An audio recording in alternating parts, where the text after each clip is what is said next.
Okay, guys. Today I finished book one. I am going to read it to you, the whole book, and see our story in book one, but except in an actual book. We are about to. When we click on it, it's going to pop up. I haven't got any in book two, but as you can see, I have got find out 6 pieces of. But we see.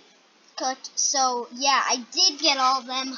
Book one. You can't hear anything because this music is copyright. So the Piggy music is copyright. So I have to turn my Roblox sound down. So let's just open up book one. I'm going to read it to you. Chapter 1, House. I was tasked to investigate reports of a missing child named Georgie. As I arrived at Piggy's household for any leads, I began to notice things were off. It was usually quiet and quintilant. Some of these words I don't know. Quintilant. A breeze of unscent surrounded me as I stepped out of my vehicle. Without a moment to react, I blacked out and woke up in the bedroom of the house with a beaming headache. Someone had knocked me out and brought me here. But why? They wanted to get rid of me. Why didn't they just finish the job? While attempting to piece things together, I encountered a strange, crazy pig with different eyes and a hunger for harm. It didn't talk. It didn't talk. It just chased me, terrifying. As soon as I escaped the house, I decided to get back to the station and get help. What we have here seems to be much more than a missing animal case. Now, chapter 2. Wait, no, I have to read this. The note under the picture. The Piggy's household looks oddly peaceful. Chapter 2. Station. When I reached the station, I had found it to be usually quiet. No officers celebrating, no criminals rattling their cell doors, nothing. Then intercom system sprouted out a warning to get to the garage. The voice sounded familiar. It was Doggy, my old partner. I don't know why he showed up on his day off. Maybe it was a stress call that officers received while on questions in the Piggy house. As I crept about to the garage, I encountered yet another strange-looking pig. It appeared to have black eyes and a violent attitude, just like the last one. What is it with these animals? What happened to them? What made them like this? Once I opened the garage door, fueled the escape car, and left with Doggy, I felt a sense of dread overwhelm me. As I got out, I did not feel safe. I needed to find out what was going on. The cells, all empty. I guess they took advantage of the situation. Now, Chapter 3, Gallery. Turns out the gas can I picked out was almost empty because we found ourselves running out pretty quick. To make matters even worse, we stopped in the middle of a city. A couple of infected, as Doggy calls them, surrounded our car. We rushed into the nearby building, the gallery. I haven't been here since we started investigating a reported robbery last month. It seemed to be a little run down as well. We quickly sealed the building to only realize that the infected entered as well. It was very strange to see a place once so calm become so chaotic. Dottie told me that he never liked galleries anyway. Oh, okay. To take a breath for my voice. Okay. Sealing ourselves in wasn't the best idea. I'll admit it. Chapter 4. Forest! Doggy and I had been safe and sound for this forest for weeks now. We've been scintillantly visiting small towns and taking supplies from them. We spoke for days about what we'd do when this is all over. Daddy said he'd like to travel south one day and visit the old mountains and ruins. I don't know what I'd do. I couldn't get my mind off the world's state one night. I woke up to discover a broken and empty potion and a missing friend. I looked all around for Doggy. He was one of them. My guts sank and I felt weak. Where did this potion come from? And why did he drink it? Was he forced to? He had red eyes, not like the others. Someday I will have to get to the bottom of this. As I left the forest, no longer be faced with such harsh below my heart, I came across a radio with a voice instructing me to head to a school. Clinging onto everything to distract my mind, I followed their instructions. Others had the idea to stay too. It looks like it worked out for them the same way as it did for us. Chapter 5, School. Still recovering from the loss of Doggy, I felt out of touch with reality, like I was just a blur floating through time. However, I pressed on. The radio I found in the forest instructed me to help them find out their friend trapped in the school. Maybe if I couldn't save my friend, I could help save theirs. That's when I met Bunny herself in the school's servants' room after a failed supply run. She was very kind, not to mention thankful. Her exorcism inspired me to be strong and get a hold of myself as we headed to the sewers to meet up with the mysterious riddle voice. My head started burning up. I did not feel too well at all. I ignored it and continued moving forward. We met Mr. P, a very rich celebrity. It was certainly strange to find someone of his status walking about in the sewers. He thanked me for his help. But the more he spoke, the harder I found it paid attention. My head hurt more and more until I passed out there. The last thing I remember was being wheeled in a hospital and seeing Doggy. The empty halls are haunted.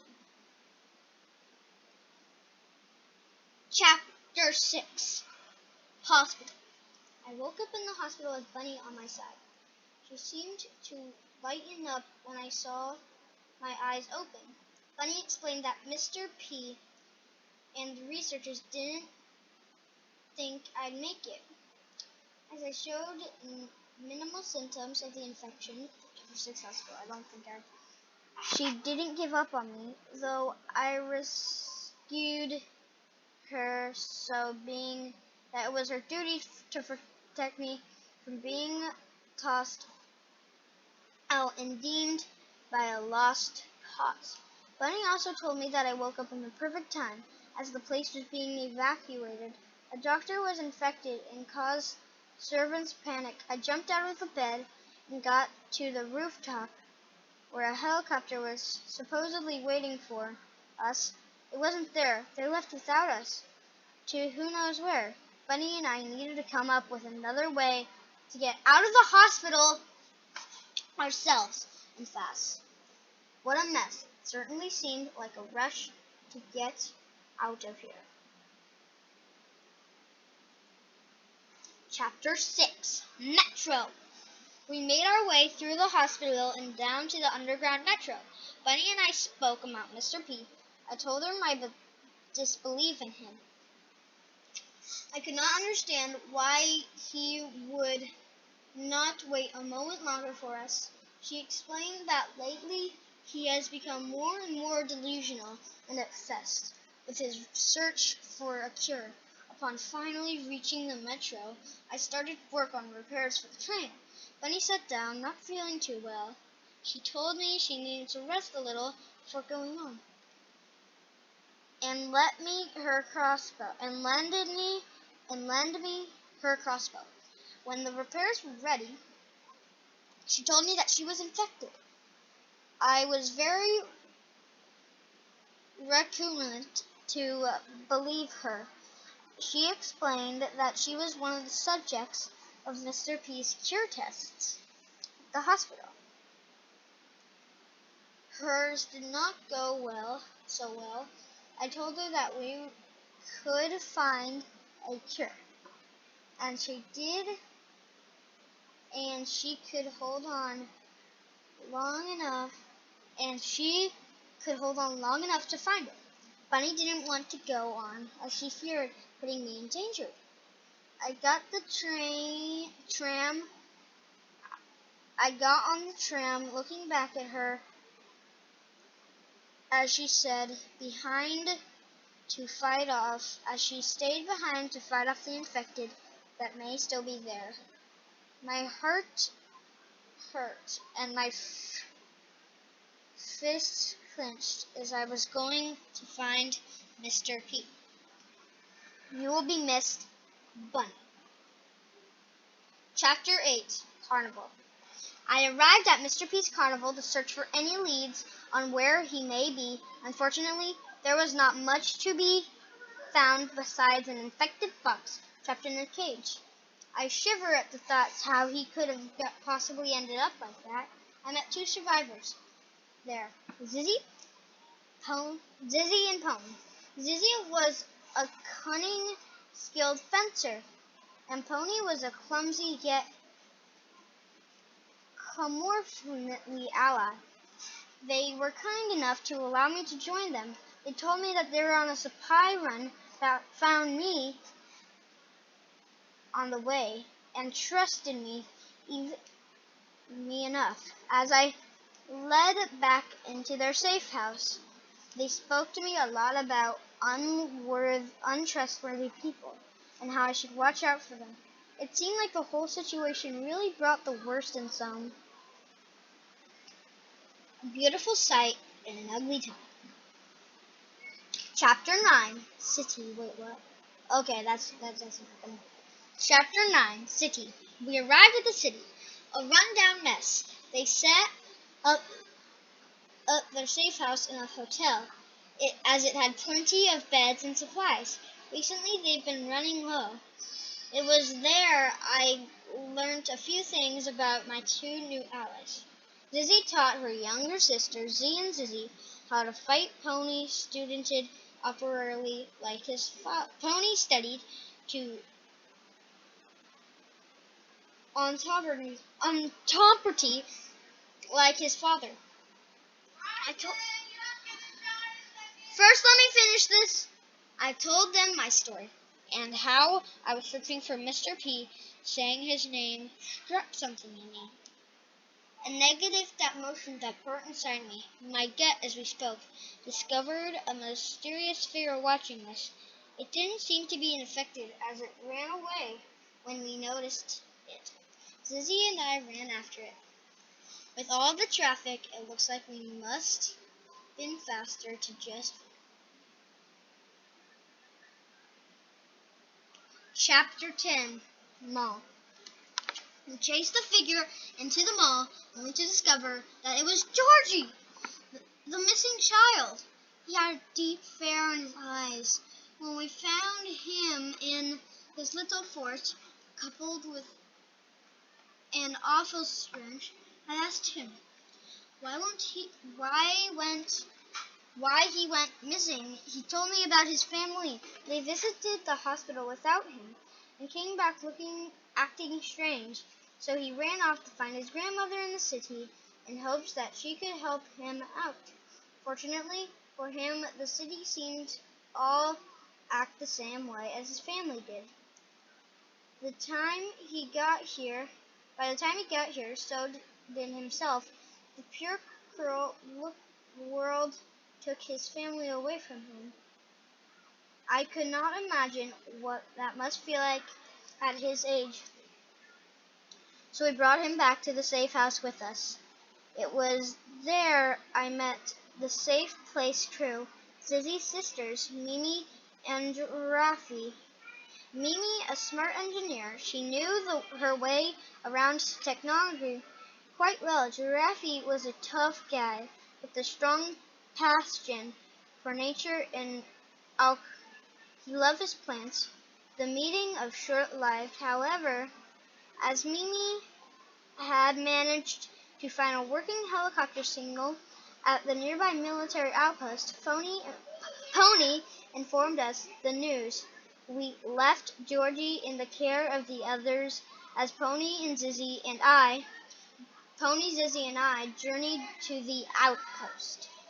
George's hideout. I'm impressed with his survival skills. Chapter 11, Outpost. This is the second to last. After this, I have to get in the shower, as my mom told me. The outpost was swarming with infected soldiers. 3 of us opened the sealed doors of the plant, where Mr. P clumsy flew to. As I prepared to enter, Georgie showed up. He snuck out of the safe place and followed us. I was not pleased to see him at all, because he could have easily been harmed. It was a relief to see him unthreatened, though. I can't say I was surprised after finding out he well managed on his own. He wanted to see Mr. P, the responsible one for making his family act the way they did. I recondemnably agreed to bring him along, as he reminded close out and Zizzy and any more trouble. Georgie and I entered the plant, leaving Zizzy and Pony to fend against the soldiers and protect us from being swarmed. It was that we found Mr. P speaking strangely. He seemed to hold a deep regret for his actions. They could not seem to cope with them. When he realized we were there, he believed we were nothing but ghosts who had come to haunt him. Mr. P was unable to come to terms with reality and ran off. We followed him for a final confrontation. Looks like they had plans. They abandoned, I think. Chapter 12, Plant. The last page and chapter. Mr. P's delusional thoughts grew wider as he began to attack us. In his attempt to get us to leave him alone, we persisted in trying to get his attention, but he would not listen. He was in a world of his own, blinded by his own remote. It was not long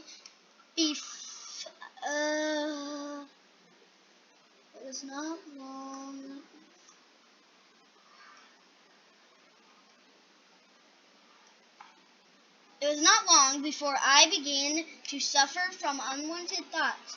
I cycled through my own memories, being attacked by the past. I was searching for something, anything, to get me back into the weird world. That until I found a photo of Mr. P's wife. I showed it to him, and that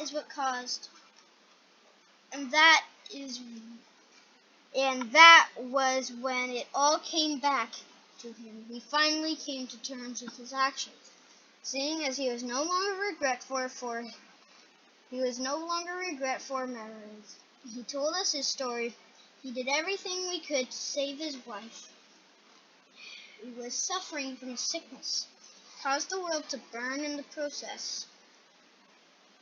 Nothing hurt him more than this world, than himself. And he was afraid of his actions. He became more and more desperate for solutions, sacrificing those closest to him in the process. Georgie was upset and wanted revenge, but I convinced him not to do anything to him. If he harmed Mr. P, he would not be anything better than Mr. P. He was too blinded by his emotions to realize that he was doing what he was doing, and Georgie went through with it. He too would have suffered, just like him. We soon left the plant, leaving Mr. P, and Zizzy and Pony greeted us with great joy. The search for Mr. P finally over. We were unsure of what to do. We all stopped to take a moment to think. Then Georgie's face lit up as he came up with an idea. What if we looked for a cure? Maybe it wasn't a ridiculous idea. Maybe it wasn't such a ridiculous idea. We left in a world full of all sorts of people, so perhaps it wouldn't be too far-fetched to come across someone working out on something that could help us out. There's only one way to find out. I couldn't imagine working near something like this all day or in a facility like this at all.